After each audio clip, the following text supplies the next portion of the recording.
सास का घूंघट पार्ट 4। अब तक हमने देखा कि देविका के ससुराल के आदमी औरतों को घर के अंदर नहीं आने दे रहे हैं।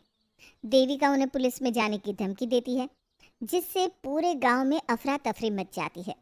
तभी गांव का एक आदमी सरपंच को बुलाकर ले आता है। सरपंच उनके घर के बाहर का नज़ारा देखकर कहते हैं, जोगिंदर जी, ये आपके घर की औरतों ने कैसा हंगामा मचा रखा है। आपका घर तो संस्कारों की मिसाल था, लेकिन ये मैं क्या देख रहा हूँ, आपके घर की किसी औरत ने घूंघट नहीं कर रखा। अब सरपंच जी, हमारे घर की औरतों को इस देविका ने बहकाया है। हमने पहले ही इन सबको चेतावनी दी थी कि अगर ये घर से बाहर गई तो हम इन्हें घर में नहीं आने देंगे। अब ये देविका हमें धमकी दे रही है कि पुलिस को बुलाएगी। क्या पुलिस? इस गांव का बरसों पुराना इतिहास रहा है। इस गांव में कभी पुलिस नहीं आई। गांव के सभी फैसले हमने मिलजुल कर किए हैं। जोगिंदर, तुम्हारे घर का फैसला पंचायत करेगी। सरपंच जी, आपने ठीक कहा। पंचायत दोनों तरफ की बातें सुने और जो भी फैसला पंचायत करेगी वो हमें मंजूर होगा। तो ठीक है, आज दोपहर को सभी गांव की चौपाल पर इकट्ठा होंगे और वहीं तुम्हारे घर का फैसला होगा। सरपंच वहां से चला जाता है। घर के आदमी घर के अंदर जाकर दरवाज़ा बंद कर लेते हैं और घर की औरतें वहीं घर के बाहर पेड़ के नीचे बैठ जाती हैं। तभी विमला कहती है, देविका बहू, तुम्हें भूख लगी होगी ना? नहीं माँ जी, मुझे भूख नहीं लगी, मैं ठीक हूँ। बहू, तेरा बच्चा छोटा है अभी, तुझे भूखा नहीं रहना चाहिए। वीना, सुजाता, जाओ पास में जो पंडित जी का बाग है ना, वहाँ से कुछ फल तोड़ लाओ। वीना और सुजाता पास के बगीचे से खूब सारे फल तोड़ कर ले आती हैं। सभी औरतें फल खाती हैं। तभी देविका कहती है, आप सब घर से बाहर निकली, घूंघट उतार दिया तो इन मर्दों की इज्जत चलेगी, लेकिन हम सब घर के बाहर भूखे प्यासे बैठे हैं। इस बात पर इन अहंकारी मर्दों को शर्म क्यों नहीं आ रही? हाँ देविका, तुम ठीक कह रही हो। अगर हम मर भी जाए ना, तब भी इन मर्दों के लिए इनके बनाए गए नियम कानून ही अहम रहेंगे, हम नहीं। सुजाता भाभी, मुझे तो सबसे ज़्यादा सचिन पर गुस्सा आ रहा है। उसने मुझसे लव मैरिज की थी, क्या क्या वादे किए थे कि मेरा साथ कभी नहीं छोड़ेगा, और आज उसने मेरा साथ छोड़ दिया। अपने बच्चे को एक बार भी नहीं देखा उसने। देविका, वो शुरू से ही ना डरपोक रहा है, लेकिन इन सारी बातों को छोड़ो। मुझे तो इस बात की चिंता हो रही है कि पंचायत में न जाने क्या फैसला होगा। पता नहीं वो इंसाफ करेंगे भी या नहीं। वीना दीदी, आपको अभी भी पंचायत से इंसाफ मिलने की उम्मीद है?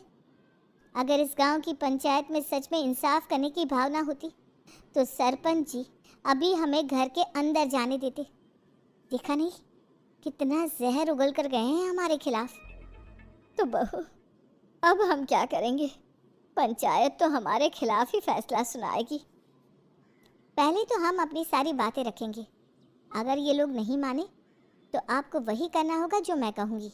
लेकिन एक बात आप याद रखना, किसी भी सूरत में हम झुकेंगे नहीं, क्योंकि हम सही हैं। देविका सभी औरतों को समझा रही थी। तभी वहाँ एक गांव वाला आता है। आप सभी को पंचायत में बुलाया है। उस गांव वाले की बात सुनकर सभी औरतें पंचायत में पहुँचती हैं। वो देखती हैं कि उस पंचायत में सारा गांव इकट्ठा हो गया है। बहुत सारी औरतें लंबे लंबे घूंघट करके वहाँ आई हुई हैं। तभी पंचायत की कार्यवाही शुरू की गई और घर के आदमियों से पूछा गया कि वो घर की औरतों को घर में क्यों नहीं रखना चाहते। हमारे घर की औरतें ना तो घूंघट उतारती हैं और ना ही किसी डॉक्टर से इलाज करवाती है, और हमारे मना करने के बाद भी इन सब ने घर से बाहर कदम रखा, हमसे ऊंची आवाज़ में बात की। हमने इन सबको चेतावनी भी दी, लेकिन इन्होंने हमारी बात नहीं सुनी। अब ये सभी औरतें हमारे घर में नहीं रह सकती। अब औरतें अपना पक्ष रखें। ये कानून की किस किताब में लिखा है कि औरतों को घूंघट करना चाहिए? और अगर मेरे ससुराल की औरतें मुझे डॉक्टर के पास ना लेकर जाती तो ना मेरा बच्चा जिंदा बचता और ना ही मैं। लेकिन दाई अम्मा से हम इलाज करवा रहे थे ना। दाई अम्मा को कुछ समझ में नहीं आ रहा था। देविका का इलाज दाई अम्मा के बस की बात नहीं थी। काफ़ी देर तक दोनों पक्षों में बहस चलती रही। दोनों एक दूसरे पर आरोप प्रत्यारोप लगाते रहे, लेकिन दोनों पक्षों की बात सुनने के बाद पंचायत ने जो फैसला लिया उसके लिए तो देविका पहले से ही तैयार थी। दोनों पक्षों की बात सुनने के बाद पंचायत ने यह फैसला किया है कि सारी गलती महिलाओं की है। अगर वो अपने अपने पतियों से माफ़ी मांग लेती है और वादा करती है कि भविष्य में कभी ऐसी गलती नहीं दोहराएंगी, तो वो घर के अंदर प्रवेश कर सकती हैं। हमें पंचायत का फैसला मंजूर नहीं है। हमने कोई गलती नहीं की जो हम माफी मांगे। किस बात का वादा करें हम? हमने देविका की जान बचाई है, तो आप हमसे भविष्य में किसी की जान न बचाने का वादा ले रहे हैं क्या? अगर तुम्हें पंचायत का फैसला मंजूर नहीं है तो तुम सबको घर में नहीं, पुरानी हवेली में रहना होगा, जो अब खंडहर बन चुकी है। यह खंडहर तुम्हारे घर के सामने ही है।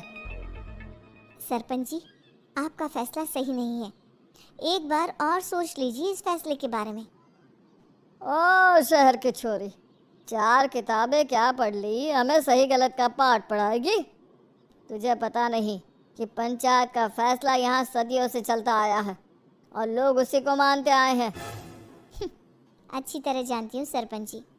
अगर मैं चाहूँ तो आपके इस फैसले को कोर्ट की चौखट तक ले जा सकती हूँ। पुलिस को बुलाकर अभी घर के अंदर जा सकती हूँ। पंचायत और घर के आदमियों की शिकायत पुलिस में कर सकती हूँ और अपने बच्चे को उसका हक दिलवा सकती हूँ। लेकिन नहीं, मैं ऐसा नहीं करूँगी। मैं उसी खंडहर में रहूँगी और इस गांव के आदमियों को दिखा दूँगी कि औरत खंडहर को भी महल बना सकती है, और वो भी बिना किसी आदमी की मदद के। सारे गांव की औरतें देविका की बातें सुनकर हैरान हो जाती हैं। उनका जीवन घूंघट और घर के 4 दीवारी के बीच में ही था। कोई औरत अपने हक के लिए पंचायत से भी टकरा सकती है, ये बात उन्होंने पहली बार सुनी थी। अब देविका घर की औरतों के साथ खंडहर में चली जाती है। माँ जी, ये खंडहर तो काफी पुराना है। भाभी, खंडहर पुराने ही होते हैं।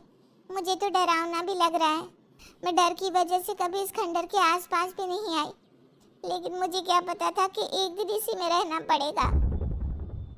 ये तो टूटा फूटा भी पड़ा है। माँ जी, एक काम करते हैं, ये खंडहर तो काफ़ी बड़ा है, इसलिए एक हिस्से की साफ सफाई करके उसे ही रहने लायक बना देते हैं। बाद में धीरे धीरे पूरा खंडहर ठीक कर लेंगे। हाँ बहू, तुम ठीक कह रही हो। विमला भाभी और मैं इस खंडहर के टूटे हुए हिस्सों पर मिट्टी और ईंटें लगा देते हैं। सुजाता और विना, तुम साफ सफाई कर लो। सभी औरतें मिलकर खंडहर के एक हिस्से को सुधारना शुरू कर देती है और काफ़ी देर तक मेहनत करने के बाद वो उस हिस्से को काफ़ी हद तक अच्छा कर लेती हैं। और इसी तरह रात हो जाती है। सभी औरतें बैठकर बात करती है। माँ, हमने इस खंडहर को घर तो बना दिया है, लेकिन ये घर चलेगा कैसे? हाँ माँ जी, मैं भी यही सोच रही हूँ। और हम सब तो बड़े हैं, गर्मी सर्दी भूख कुछ भी आसानी से बर्दाश्त कर सकते हैं, लेकिन देविका का बेटा बहुत छोटा है, उसे तो हमें अच्छी तरह से पालना होगा ना। मैं भी यही सोच रही हूँ कि आगे हमें क्या करना चाहिए। कम्मू और मैं मिलकर मिट्टी का चूल्हा और मिट्टी के बर्तन बना देते हैं। कुछ दिन के लिए खाने का इंतज़ाम भी हो जाएगा, क्योंकि यहाँ पर खेत और बाग बगीचे आसपास ही हैं, कहीं से कुछ भी ले सकते हैं। पहले आप मुझे ये बताइए कि आप सब लोगों को आता क्या है? मतलब कोई ऐसा काम जिसका आपको शौक हो, जो आपने बचपन से किया हो। बहू, तेरी दिमाग में चल क्या रहा है? माँ जी, बहुत कुछ चल रहा है।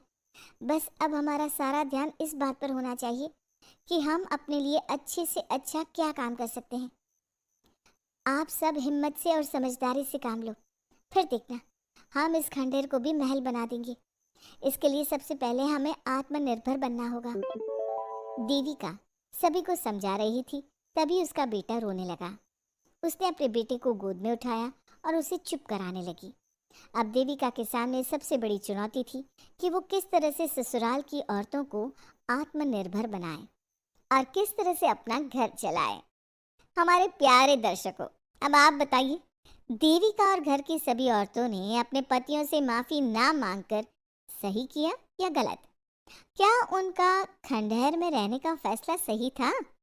अब देविका को क्या कदम उठाना चाहिए, हमें कमेंट में ज़रूर बताना। हमारी कहानी को लाइक, शेयर और चैनल को सब्सक्राइब करना मत भूलना।